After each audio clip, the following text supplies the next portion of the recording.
What is the value of creativity? Really think about this for a moment. What is it worth to a business, to an economy, to a nation? It could be the greatest asset of any organization, and yet you won't find it on a balance sheet. And the business world sees this now. We hear it every time we speak with employers out there. You know, I wish I could find more employees who can collaborate, work in teams, communicate effectively, think creatively, identify clear needs and viable solutions. What they need are creative thinkers, problem solvers. They need innovators. In the Zapara School of Business at Sierra University, our mission and challenge to all our students is to create value and make a difference. And this idea permeates all levels of our work, in and out of the classroom. We believe that students today should be asked not only to store knowledge, but also to create it. And that's really what innovation is all about, isn't it? Bringing new ideas, new knowledge, new values into the marketplace. Right now, our business-driven world needs more creative thinkers, more designers, more doers. If we can transform business, we can change everything. But you can't transform business by just teaching a new generation of students how to write better business plans. We need something more. Innovation Camp, an intensive 4-day challenge for teens to push the limits of their capacity for creativity and innovation.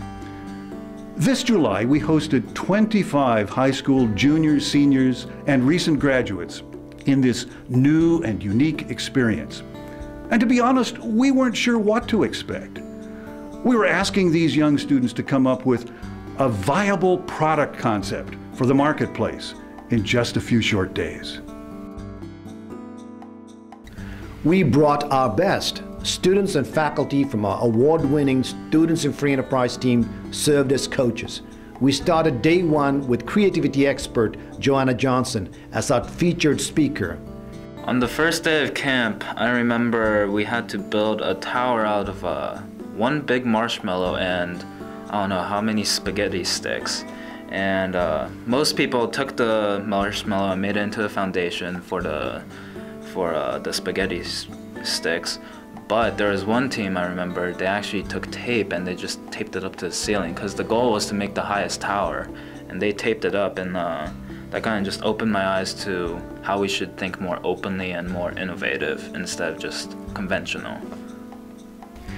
Next, it was time for each team to pick a coach. Now, these teams already knew that they would create innovative product ideas in one of 3 categories: home, school, or fun and leisure. What they didn't know was that these categories would be assigned based on which coach they hired. Each coach introduced their strengths, skills, and category, allowing a team to hire them on the spot. This is a real-world challenge for these teams. Do they choose based on what product category they want, on the skills of the coach, or do they wait and see if there's a better option? Each choice had its own risks to weigh. The teams now had their coaches, their product ideas, and instructions from the first day. And we told them that if they had 100 ideas to go over instead of just one, they would already be on the right track. But now, let's look at some of the ideas from students in our camp. An elevator that takes you anywhere. A bike that selects music based on how fast you're going. Chairs that change behavior when in closer proximity to each other. You'll be watching this video in a few years and these won't seem like crazy ideas at all.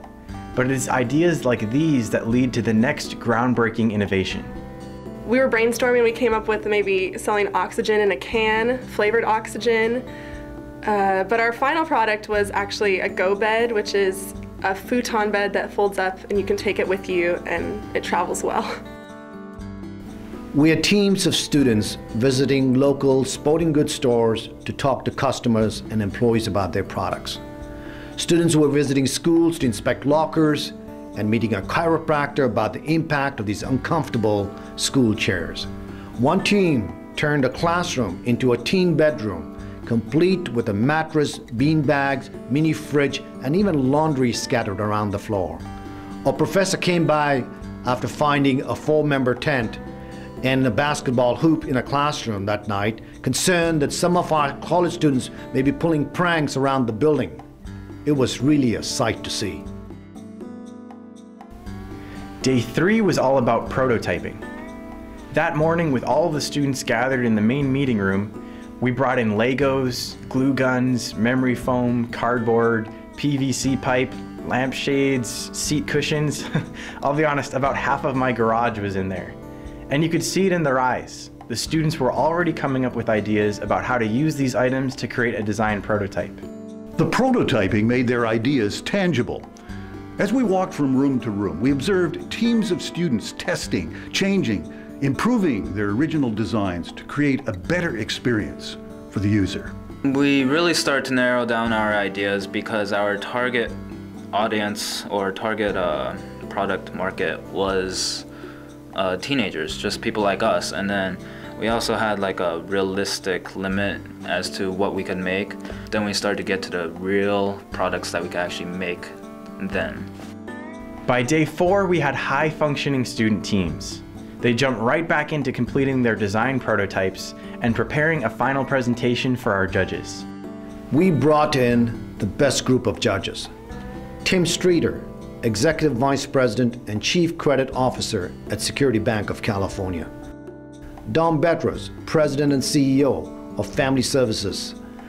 Mark Songers, Chairman and CEO of ML Capital Group.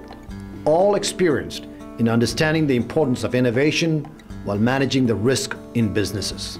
Each judge was given a limit of $1 million fictional dollars to invest as they saw fit among the 5 product development teams.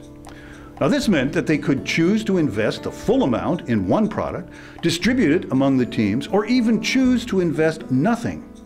This created a true-to-life environment for the product presentations, and the teams could feel the pressure.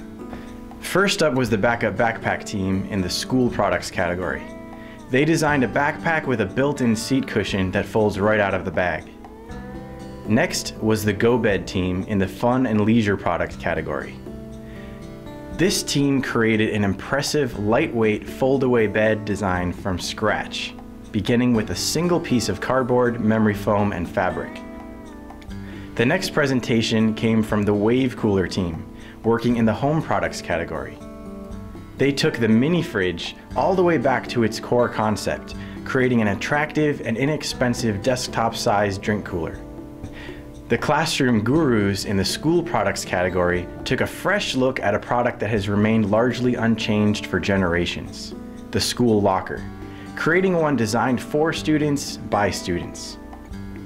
The final team, self-titled The Fantastic Five, tackled an important and difficult challenge with younger teens of making a helmet cool enough to wear. Their prototype even included a functioning internal fan made from recycled water bottle components.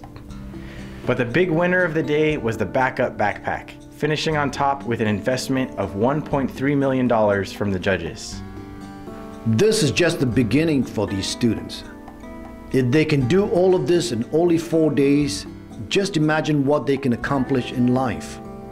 This was our first innovation camp, but it certainly will not be our last. From the innovation camp, I learned that you always have to be creative, because if you're not creative and you're just old, conventional, and boring, no new ideas will come out, and it's really new ideas that make this world a better place. The thing that has stuck with me the most from my experience at Innovation Camp is the fact that business can be such a creative field. It's not just a 9-to-5 cubicle job. It can be so creative, and you can make new products and change the world around you through those products, and that's why I decided to do business.